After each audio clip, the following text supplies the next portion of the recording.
एक बार की बात है। माता पार्वती और भगवान शिव कैलाश पर्वत पर बैठे हुए थे। माता पार्वती मृतलोक का भ्रमण कर कर और पहुँचे थे भगवान शिव के पास। उनके मन में एक प्रश्न था, वो मृतलोक का प्रश्न था।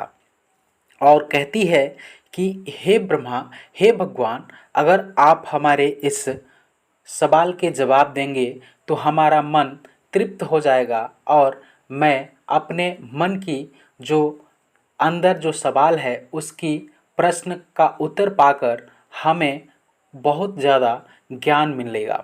दोस्तों, ये प्रश्न क्या है और कैसे भगवान शिव इस प्रश्नों को जवाब देते हैं, ये बहुत ही अनमोल प्रश्न है और प्रश्न का जवाब भी बहुत ही अनमोल है। दोस्तों, इस पर भगवान शिव कहते हैं कि पार्वती, तुम अपने सवाल पूछो और मैं तुम्हारे सवाल का जवाब अवश्य दूंगा। अगर तुम इस सवाल के जवाब सुनना चाहती होगी तो मैं ज़रूर ही दूंगा। इस पर माता पार्वती कहती है कि हमारा जो सवाल है, संसार में सबसे मजबूत लाठी किसकी होती है? पहला सवाल। दूसरा सवाल, हमारे अपने ही हमें क्यों दुख देते हैं? दोनों ही सवाल काफ़ी महत्वपूर्ण है और भगवान शिव कहते हैं इन दोनों सवालों को मैं जवाब दूंगा, लेकिन ये जवाब एक कहानी के ज़रिए दूंगा, जो कि तुम इस कहानी को मनपूर्वक और ध्यानपूर्वक सुनोगी तो इस कहानी में ही इन तुम्हारे दोनों सवालों के जवाब मिल जाएंगे। इस पर माता पार्वती कहती है कि हे महादेव, आप कहानी कहिए, मैं पूरी निष्ठापूर्वक और मैं पूरा अपना मन ध्यान एकत्रित करके आपके इस कहानी को सुनूंगी, ग्रहण करूंगी। तो इस पर भगवान शिव कहते हैं कि एक बार की बात है, एक राजा अपने एक लड़के के साथ बहुत ही खुशी से राज्य पर कब्जा जमाए हुए था और राज्य की सारी सेनाओं के साथ अपने प्रजा के साथ खुश था। एक समय की बात है कि उसका लड़का धीरे धीरे बड़ा हुआ और लड़का बहुत ही सहनशील और बहुत ही अच्छा था, बुद्धिमान था, अपने पिता का आज्ञा करता था और कोई को गलत अंत संत बात नहीं बोलता था। उसको अपने पिता के राजा होने का कोई घमंड नहीं था, किसी भी प्रकार का रुपयों पैसा का घमंड नहीं था। एक समय आया जब उसकी शादी हुई, एक बहुत ही बड़े राजघराने में उसकी शादी हुई। उसकी कन्या बहुत ही सुंदर थी। शादी हो गया। जब राजकुमार अपने राजकुमारी के साथ पहले दिन महल में आया तो महल में उसकी जो राजकुमारी थी, जैसे ही राजा को उस दिन थोड़ा सा, राजा को जो लड़का था उसको थोड़ा सा हरासमेंट हुआ था और रात में उसकी नींद लग गई। अब उसकी जो रानी थी, रानी पूरे महल में घूमकर देखने लगी कौन से क्या चीज़ है, और वो देखने के बाद एक सोने से जड़े एक तलवार की जो खोप होती है, उस खोप में तलवार भरा हुआ था। और जैसे ही उस तलवार को बाहर निकाले तो अचानक से तलवार उसके हाथ से छूट गया और हाथ से छूट जाने के बाद उसका जो पति था, उसका पति का गर्दन कट गया और इस तरह से पहले ही दिन उसने अपने पति की हत्या उसके हाथों से हो गई। अब जो रानी थी बहुत ही डरी हुई थी कि हम क्या कहेंगे, अगर हम ये बात कहते हैं तो कोई विश्वास नहीं करेगा और हमारा ही यहाँ पे दुख दर्द कोई सुनने वाला नहीं होगा।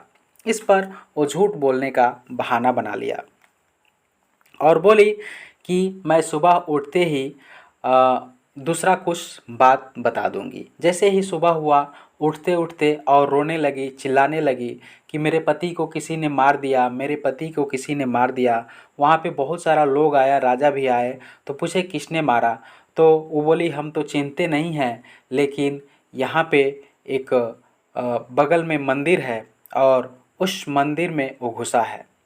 इस प्रकार से जब उस मंदिर में वहाँ पे लोग गए तो मंदिर में एक ब्राह्मण था जो उस राज्य का मंदिर था और उस राज्य के मंदिर में ही ब्राह्मण राजा के यहाँ बहुत दिनों से रहता था। इस पर राजा देखकर और ये विश्वास नहीं कर पाते थे कि ये हमारा ब्राह्मण इस हमारे लड़के को कैसे हत्या कर सकता है। पूरा विश्वास नहीं हुआ, पर दूसरा कोई उपाय भी नहीं था। अब राजा जो है हत्या के मामले में उस ब्राह्मण का एक हाथ कटवाने का आदेश दिया और ब्राह्मण का एक हाथ काट दिया गया। इस प्रकार ब्राह्मण ने उसे अधर्मी राजा बोलकर और वहाँ से निकल गया कि पता लगाएं, किसी ज्योतिष शास्त्र के पास जाएं, किसी ज्योतिष के पास जाएं कि ये सच क्या है, सच कैसे पता लगे। तो पता करते करते गया तो काशी में पता लगा कि एक बहुत ही विद्वान और बहुत ही महर्षि हैं जो कि इस बात को बता सकते हैं। तो उसके घर पहुंचा तो नहीं थे, उसकी पत्नी थी। जैसे ही उसके बारे में पूछा तो उसकी पत्नी गाली देने लगी, क्लॉज करने लगी कि वह धर्मी है, नीच है, ये वो 13-22, मतलब ऐसा कि लगा कि बहुत ही ये गंदी औरत है। इतना ही में वो महर्षि जो है कि विद्वान और पराक्रमी ज्योतिषाचार्य वहाँ पे आ गया और उस ब्राह्मण को देखकर उन्होंने प्रणाम किया और बोला कि बोलिए आप यहाँ पे कैसे आए हैं। इस पर ब्राह्मण ने कहा कि मैंने तो आया यहाँ पे, लेकिन ये जो आपकी औरत है आपके बारे में बहुत ही गंदा गंदा बात बोल रही थी, ऐसा क्यों है, पहले ये बताइए। तो इस पर जो महर्षि था वो बोला कि देखिए, ये हमारे पिछले जन्मों का कर्म है। पिछले जन्मों को जो कर्म मैंने किया है उसका फल मिल रहा है। पिछले जन्म में हम कौवा थे और हमारी पत्नी एक गदही थी। उसके पीठ पर एक घाव हो गया था और उस घाव को हम कौवा उसको दुखाते थे, उसको और चोट दिलाते थे, जिससे कि वो गदही को बहुत ही परेशान होती थी और हमें मार नहीं पाती थी, हम उड़ जाते थे। एक समय आया कि बहुत ही ज़ोर से मैं जब मारा वो अपने चोट को, तो मेरा जो चोंच था उसके हड्डी में जा फंस गया। बहुत लाख प्रयास के बाद हमारा चोंच उसके हड्डी से नहीं निकला और वो जाकर गंगा जी के बहते तेज धाराओं में गई और हम दोनों को एक साथ मृत्यु हो गया। मृत्यु के बाद हमें ये हमारी पत्नी मिली और मैं इनका पति मिला और इसी तरह से ये हमें हमेशा गाली और अपशब्द बोलती रहती है। तो ये हमारे कर्मों का फल है, हमें भोगना ही पड़ेगा। अब ब्राह्मण पूछते हैं कि हमें ये बताइए कि हमारा क्या कैसे हुआ। तो बोलते हैं कि आप आए हैं, जो राजा की लड़का था उसकी हत्या हुई है तो उसकी रानी ने ही की है और ये कैसे हुआ, उसके कर्मों का फल है।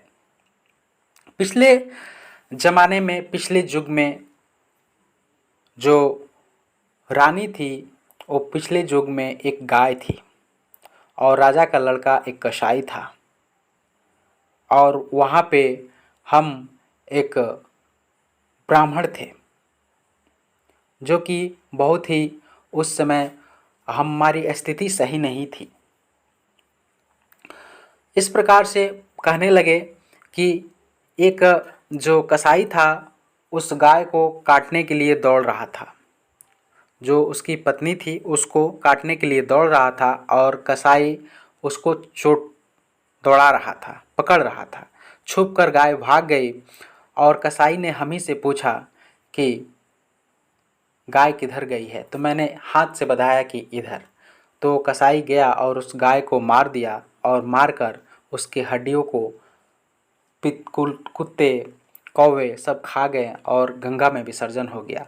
इस प्रकार से इस जन्म में वो राजा का जो लड़का था वो कसाई था और जिसकी औरत रानी आई थी, जिसके हाथों से तलवार से कटकर राजा की मृत्यु हुई थी, वो गाय थी। तो ये ज़माना आया था और इस ज़माने में उस जो कसाई की और गाय के जो तलवार गिरा उस कसाई की मृत्यु हो गई। तो इस प्रकार से पिछले जन्म का बदला ले लिया गया और तुम्हारा हाथ इसलिए काट दिया गया क्योंकि तुमने अपने हाथों से बताया था कि गाय इधर गई है। तो ये कहानी अगर आप शुरू से अभी तक सुने होंगे तो आपको पता लग गया होगा कि हमारे अपने ही हमें क्यों दुख देते हैं और संसार में सबसे मजबूत लाठी किसकी होती है। तो समय ही सबसे ज़्यादा मजबूत होता है। जिसका समय अच्छा है उसकी लाठी मजबूत होती है। और हमारे अपने ही क्यों दुख देते हैं, इसका भी आप लोगों ने जवाब इस वीडियो के माध्यम से मिल गया होगा कि जैसा हम कर्म किए होंगे पिछले जन्म में या पिछले समय में, वही कर्म को हमें भोगना है। तो इसलिए हमें अपने ही दुख